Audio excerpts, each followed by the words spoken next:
Bukan es, makanya ada bilang es terus nyebabin flu. Itu karena esnya yang nggak bersih. Bener ibu-ibu itu bilang. Hoaxnya adalah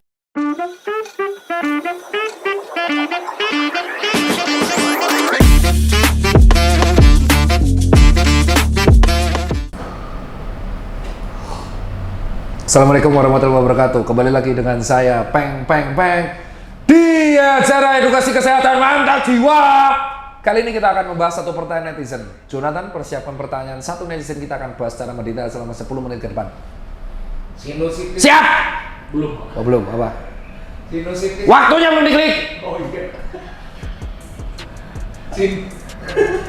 Sinusitis dok, itu mematikan nggak sih? Nah, itu penyakit yang ngebuat saya itu jujur mengganggu. Sinusitis itu tidak mematikan, tapi menyiksa. Jadi gini, tengkorak kita itu dibayangkan, ini tengkorak ya. Mungkin Jonathan langsung dibayangkan tengkoraknya Jonathan mungkin kecil, isinya lemak semua otaknya. Enggak. Tengkorak itu tidak tulang yang kayak cor-coran besi, isinya besi semua gitu kan. Ibaratnya tengkorak itu kayak besi hollow, ada lubang-lubangnya. Jadi tengkorak kita itu ada lubang-lubangnya di dalam wajah sini. Isinya tuh udara, supaya apa? Supaya seimbang, supaya tidak berat. Kalau kepala kita ini tengkoraknya itu tulang padat semua, itu yang terjadi adalah kepala kita berat banget, tugel sih menandasi. Jadi entah gimana itu sang pencipta kita itu luar biasa memperhitungkan itu. Ya ini yang aku bingung ya, kok bisanya diperhitungkan sedetail itu tuh Allah alam, yang tahu cuma Allah Subhanahu wa taala. Bagiku Tuhan tuh luar biasa ketika kita melihat penciptaan tengkorak. Satu, ini ada tempat yang pas buat otak. Nah, kita bahas itu di lain hal. Di dalam tengkorak yang wajah ini itu ada rongga-rongga udara supaya tengkorak itu seimbang. Dan rongga udara itu ada lapisan namanya silia-silia kayak yang mengusir, yang mengeluarkan supaya rongga udara ini tetap bersih. Nah, rongga udara ini kalau bisa juga infeksi. Kalau kita kena bakteri atau kena virus, rongga udara ini akan terisi lendir yang nggak bisa keluar. Harusnya kalau terisi lendir, dia akan keluar lewat irigasi sinus, jadi keluar lewat hidung, jadi umbel atau lewat riak. Nah, tapi pada beberapa kondisi karena infeksinya terlalu berat dan lendirnya terlalu kental, lendir ini akhirnya nyangkut di sinus ini. Contoh, ini ada sinus di sini, namanya sinus frontalis. Di sini di mata namanya ethmoidalis. Di sini tuh ada maxillaris, terus mandibularis dan kawan-kawannya. Nah, ini bolong-bolong semua dan ini terhubung satu kesatuan. Pernah kerasa nggak kenapa kalau kalian nangis jadi pilek? Karena ada sinus ethmoidalis ini. Jadi kalau kalian nangis ya lendir yang lain akan keluar, jadinya kalian akan bundet hidungnya, terus suaranya jadi bindeng kayak bekas nangis. Orang pasti tahu lah dia tuh bekas nangis. Nah, pada beberapa orang yang dia tuh terkena rinitis atau pilek yang tidak sembuh-sembuh, entah tuh rinitis alergi atau kena pilek faringitis radang tenggorokan terus akhirnya kena pilek juga, akhirnya lendir ini menjadi kental, dan lendir kental ini akhirnya masuk ke dalam sinus-sinus yang akhirnya nggak bisa keluar. Nah, apa sih akibatnya? Akibatnya keseimbangan udara menjadi berubah dan gejala pertamanya adalah sakit kepala yang sangat hebat. Dan sakit kepalanya itu akan berubah kalau kamu nunduk. Jadi kalau misalkan kamu nunduk gini, kayak aku nih, ini sakit, langsung teng gitu. Dan kalau misalkan dibiarin terus-menerus, maka nyeri kepalanya itu akan semakin meningkat seiring dengan pertambahan lendir di sinus tersebut. Kalau kamu sakit sinusnya tuh lebih banyak di sini, ya kamu akan sakit kepala di sini. Kalau kamu sinusnya tuh di ethmoidalis yang kena lendir, kamu akan jadi nyeri belakang mata, sakit kepalanya. Kalau di sini sakit kepalanya di muka. Nah, khusus pada maxillaris di sini, kalau ini jadi lendir, keisi lendirnya itu bisa merembes ke wajah. Jadi kalau diginiin, diketok, namanya nyeri ketok. Kalau orang biasa diketok di sini, ya itu nggak sakit. Tapi kalau orang yang sinusitis kronis atau akut, itu diketuk sini sakit. Terutama pada yang kronis, kalau diketuk sini malah ada lendirnya, cek gitu. Kalau aku di sini, udah nggak ada.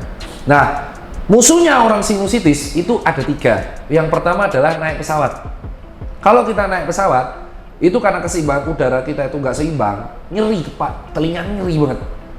Karena yang menjaga keseimbangan itu adalah eustasius dan sama gendang telinga, sama yang namanya sinus. Makanya pada beberapa orang, kenapa kok pesawat itu ngasih permen, di pesawat-pesawat yang keren itu ngasih permen? Karena untuk menjaga keseimbangan udara di sinus dan telinga itu dengan cara mengunyah. Maka buat para penderita sinusitis atau orang yang lagi pilek, itu supaya kamu naik pesawat gak sakit telinganya itu kamu ngunyah. Makanya orang yang naik pesawat biasanya nguap terus dan akhirnya tidur. Itu karena keseimbangan udaranya turun, gak bagus. Nomor 2 yang menyiksa sinusitis adalah udara dingin. Bukan kamu alergi dingin, bukan. Ketika dingin, tubuh kita tuh akan mengkonter dengan mengeluarkan lendir. Jadi udem, jadi mukosa hidung kita itu akan membesar karena kita dingin. Jadi udara yang masuk itu dihangatkan dulu sama mukosa, dilatasi. Nah, akibatnya adalah lendirnya itu tambah banyak. Sehingga pada orang yang sinusitis kambuhan, ketika udara dingin, lendirnya tambah banyak dan nyangkut di sinusnya. Yang ketiga adalah infeksi bakteri ataupun virus yang awalnya jadi pilek atau radang tenggorokan jadi sinusitis. Nah, sinusitis itu dibagi 2, ada akut, ada kronis, dan itu kita bisa hanya untuk kalau dokter umum terapi awalnya doang. Memberikan obat pelega kayak pseudoephedrine yang itu harus obat keras, jadi harus pakai resep karena efek sampingnya akan menjadikan palpitasi itu berdebar-debar. Jadi kita rujuknya ke dokter THT. Dokter THT ini biasa ada terapinya non operasi sama terapi yang medikamentosa. Kalau terapinya obat ya dikasih obat-obatan. Yang operasi dia harus dibedah. Aku pernah dibedah di sini dan masih kambuhan.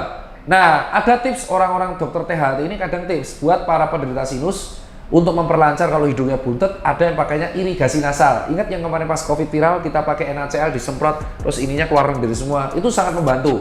Irigasi NaCl. Itu tipsnya kamu cek bisa ke dokter THT. Semua dokter THT cek semua, kayak dokter Muslim itu panutan saya, cek Instagramnya dokter Muslim, nanti dicek ya. Dokter Muslim itu Instagramnya keren, sama dokter Mahatma itu bagus semua. Itu kalian bisa cek edukasi dari dokter Muslim. Nah, itu sekilas mengenai sinusitis. Dan jujur saya adalah penderita sinusitis kronis. Contoh, saya ini kena pilek gara-gara sama kayak saya tuh kena radang tenggorokan awal mula gara-gara minum es batu yang nggak jelas. Jadi saya minum es teh, ternyata es batunya itu kotor. Tahu dari mana? Karena esok sorenya itu langsung serak, besoknya langsung demam, besoknya langsung pilek. Terus batuk, itu ternyata esnya kotor. Sampai sekarang, di hari ke-12, sinusitis saya. Dan itu masih menyiksa. Jadi orang yang kena sinusitis itu tuh nyiksa, tapi nggak mematikan. Jadi buat tidur sakit karena harus dungkruk gitu kan. Terus pileknya lendirnya nggak bisa keluar, harus irigasi terus, nyut-nyutan kepalanya, dan itu selama 2 minggu kayak gitu terus. Nah, itu kalau dari saya. Jadi semangat buat teman-teman yang ada riwayat sinusitis. Dok, sama pertanyaan dong, kalau yang sinusitisnya pokok gimana dok? Ya tambah parah lah. Makanya dulu kan aku pas ngerokok tambah parah. Kalau pas nggak bergejala silakan aja. Tapi kalau pas sinusitisnya kambuh, disarankan berhenti total untuk intake. Even itu polusi pun ganggu. Berarti nggak boleh minum es? Apa? Berarti nggak boleh minum es? Boleh kalau bersih. Wah. Makanya aku sensitif banget kalau minum es teh, itu sensitif kalau nggak bersih. Even itu teh hangat, tapi kalau airnya nggak bersih itu ya goblok. Makanya aku lebih sering itu biasanya kalau ke Starling kan dia kan lebih bersih. Kenapa coba? Karena kan pakai gelas sekali pakai. Terus habis itu kan airnya kan dari dispenser kan. Nah, yang mengganggu itu justru adalah es batu. Karena kita nggak tahu es batu ini belinya dari mana. Makanya aku selalu bilang lebih enak itu minum hangat-hangat. Karena kalau minum air es itu mending yang masuk kulkas gitu loh. Le mineral masuk kulkas nggak apa-apa. Tapi kalau es batu, aku nggak tahu es batu ini dari mana gitu loh. Kalau nggak bersih apes.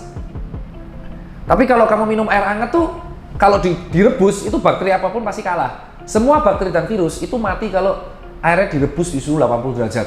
Mati mereka. Makanya air hangat tuh memang lebih bagus kalau untuk orang sakit karena vasodilatasi dan lega. Bukan es. Makanya ada bilang es terus nyebabin flu. Itu karena esnya yang nggak bersih.